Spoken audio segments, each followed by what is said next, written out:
Frank Lamera yafudde mu ngeri awo y'okusaaga ne match day badde yakasembyeyo KCC yadde ku batimu ya Gaddafi yabaddewo ne munange obulamu buno kusobera nolwekyo nkusaasidde nnyo afande Sendija naye ate na mwenna abawagizi ba KCC n'abawagizi b'omupiira okutwaliza awamu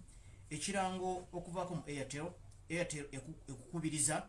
nti nno kozesa Airtel Money siringi ezitakka wansi wa 15 ng'oyinako biru gy'osasula oyinza okuba ng'osasula biru ogula yaka oba osasula TV subscription oba osasula mazzi biru yonna gwenyiga *185*4 hash okozese siringi okuva ku 15 zokka okudda waggulu ojja kwesanga gw'omu kuba wangudde ebirabo omuli n'okuwa eddakiika 10 ng'oyogera Airtel ku Airtel okumala essaawa 24 malamba offer eno ekyaliko nno okutuukira ddala mwezi ogwa January ogw'omwaka ogujja n'olwekyo lubaako biru gy'osasula oba yaka oba ya TV oba okugula mazzi awo wonna yo Airtel ejja kuba ekulaba amangu ago ng'ekuweerawo ekirabo kyo Airtel Money Bank of Uganda yegibumbirira ko n'okulondoola emirimu gyayo ate Crestform gwe mufaliso gwenkuzigiridde weeguli ku nsimbi ezisoboka awo wennyini ku dduuka erikuli okumpi eritunda emifaliso era bakugambye balina n'ebika 3 biramba orthopedic standard ne high density kyoyagala kiweeroboza byonna biri ku nsimbi ezisoboka n'olwekyo bakugambye nti gula Crestform oba olina kyoyagala okubabuuzaako oyinza bakubira ku ssimu 0393 26 68 07 ekirango ekirala kya Ndege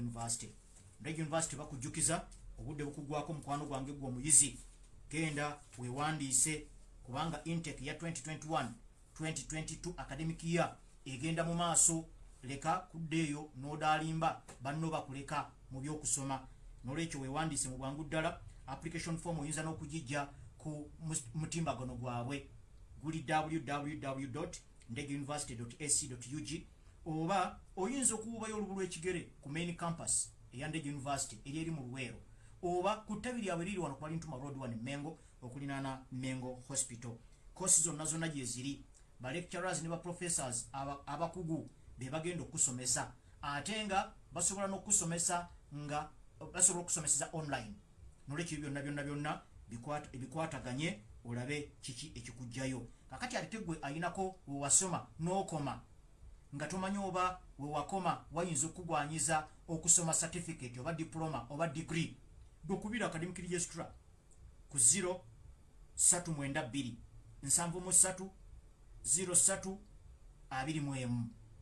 awo ojja kuba omufunyi omale n'okwebuuza etwali tukyali mu kyalo eyo mu primary nga tumanyi nti nno bw'otagenda Makerere University oba ogudde nga tumanyi buli amala senior 6 ayina kugenda Makerere University bwe kitaba Makerere University oba ogudde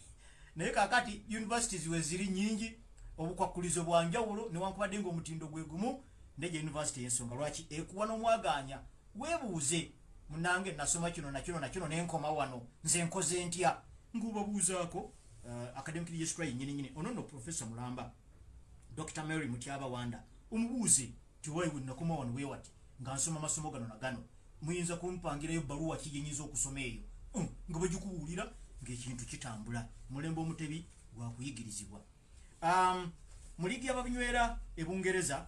tugenda kulaba emipiira egiwerako gyesimanyi nti obudde bunaŋŋanya okugikwatako gyonna naye nja kubiisana nagyo ginaaba nsobodde gyenja okugenda nagyo eginaaba ginnemye nammwe era mujja kuba muwulidde nti ginnemye kati omupiira ogujja okusookawo olunaku lw'enkya ku Saturday Leicester City ng'ekyaza ttiimu ya Arsenal bano nno bajjula okufaanagana guno gwa ssaawa 8 n'ekitundu olunaku lw'enkya baagala okufaanagana mu bintu ebiwerako ekisooka nti bombi buli omu alina points 14 newankubadde nga Leicester City eri mu kifo kya 9 ate Arsenal eri mu kifo kya 10 naye buli omu alina points 14 in fact alina points 14 bawera ne Man U eri mu kifo ekyomusanvu naye erina points 14 ne Everton eri mu kifo ekyomunaana naye erina points 14 naye Arsenal kibafaananya ne Leicester ng'oggyeko obubonero kyekyokuba nti nno balina engeri gye batannaba kuteekawo mbeera eraga nti basobola okugenda mu top 4 bakyalemereddwa. Arsenal yo yali yoko naye ate netuuka neva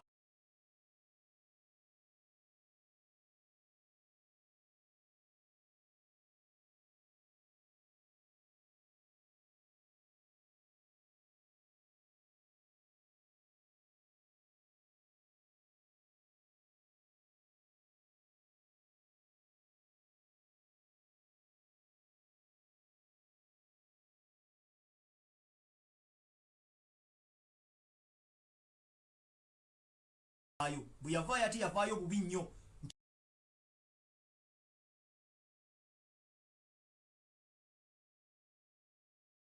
tinetuuka ne sizoni eno ewedde obuta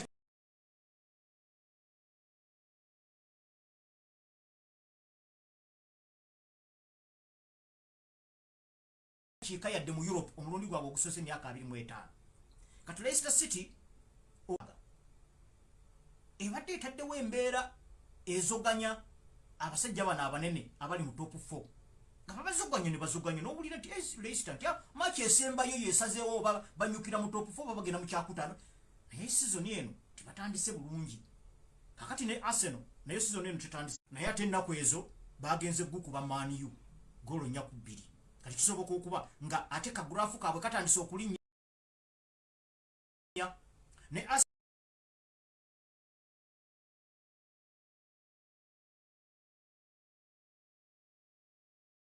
naye badde erabise bulungi emipiira egyo gibadde gikyasembyeyo fact emipiira 8 mu mpaka zonna ze beetabyemu Arsenal badde tenabakubwamu newankubadde nze ku lwange okuva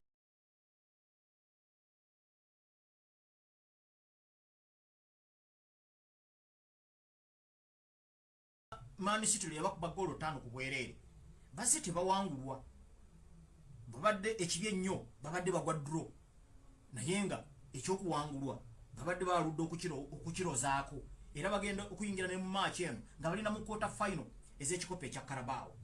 wabula ngaera bwe nayogerako ko nga sabiti eno etandika match newankubadde ziri 8 zibatannaba kubamu obutambi bwa match 2 bwe balina okutunuulira ate bombi nga bawangula golo 3-1 gwe mupiira gwe bakuba Spurs 3-1 n'omupiira gwe bakuba Aston Villa 3-1 kati Arsenal eyina okulaga nti ensamba eyo gye basambamu so si result naye engeri gye bafunamu result eyo nga omupiira bagutadde ku intensity ya kika kya waggulu nga omupiira bagusuula bonna balwana kitole tebakkiriza opponent kwegazaanya bwe bagubba ne spreadinga mu bwangu mu speed okwata opponent ng'akyaliku nga tanneetereeza kuba kati ate banyinawo obuzibu nti no David Luiz ekintu kye yabakoleranga tewakyali akikola nti no Arsenal buli baginyigirizanga mu hafu yaayo omupiira ne bagubba David Luiz oyo nga afloatinga pass ennungi ennyo negenda newuuka babbaaka baabali awo bameyanga abasobola okutandika bwenna n'abaleka naye kati mu bbaaka ya Arsenal temuliimu musambi asitula ku maaso basamba bawooyo ali okumpi bakiva ku ntengero y'engeri gye batandikamu sizoni bakyasamba nga beetya ne golokipa yennyininyini asamba awa amulinaanyi wakyaliwo embeera eyo naye nga olowooza nti nno ku nsamba eyo bandibadde bateekamu ekintu ekyo kati ate ndowooza balina n'okwebazaamu ak'ensusso coach Nicolas Jova bamujja mu ttiimu ya Manchester City ng'ekyamuleesa kusomesa Arsenal set piece ge gamakoona zezi free kick zezi penalty ezo free kick ezetolodde 18 yards box ya opponent awe watyo ezo bayita set pieces kati omusajja oyo yajja kusomesa bintu ebyo naye tulabye nga of recent Arsenal ebadde ewangula nnyo efuna nnyo goolo mu set pieces ezo era mwalabye ku mupiira gwa Leeds ku kikopo ekya Carabao Arsenal yajjemu Leeds goolo 2 ku bwereere omuzanyi Calum Chambers bwe yabadde yakayingira taaki ye yasoose yabadde koona n'akuba head omupiira ne gunywa yadduse butereevu n'agenda agwa omusajja oyo mu kifuba baba abazungu kye bayita hugging n'agenda namuhugging omwami oyo ye Nicolas Jova kitegeeza ebintu bino abikola agenderedde sofa bikyaleeta ebibala kati atijjukira ne kugulya ogwema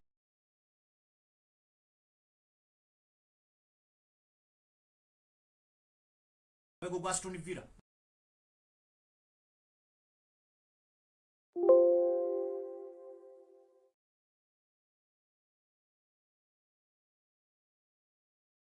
naye mwali mu goolo eya Thomas Partey gye yasooka okuteba mu byafaayo bye mu ttiimu ya Arsenal, era nero lyali koona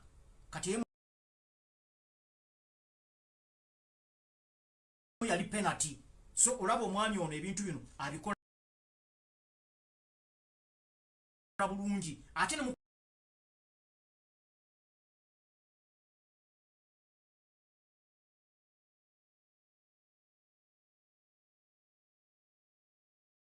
kuzibira kuba set pieces teziri one sided. Oluusi oba olumba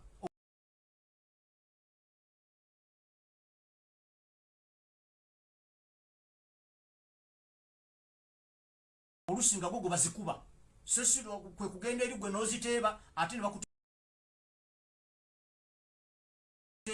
baba bazikuba ate gwe n'oteekamu akamantaalo. So omwami oyo Nicolas Jova naye ettofaali lye litandise okulabika, naye ate omanyi ebintu birabika naddala omuzannyo gw'omupiira gulabika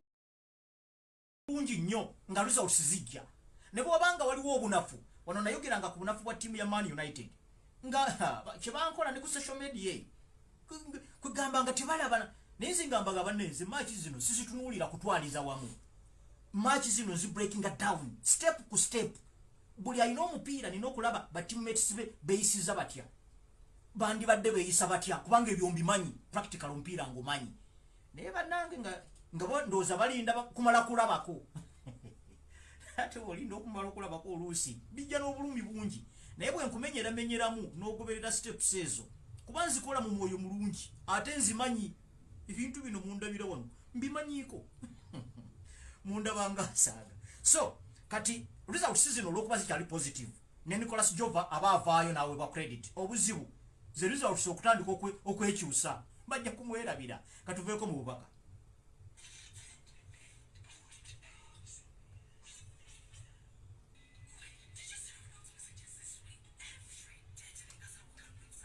I am so tired of this forwarded messages. Sally, you mean you didn't read them? Sis, let me tell you, I transferred my salary to Standard Chartered Bank and I actually won 500.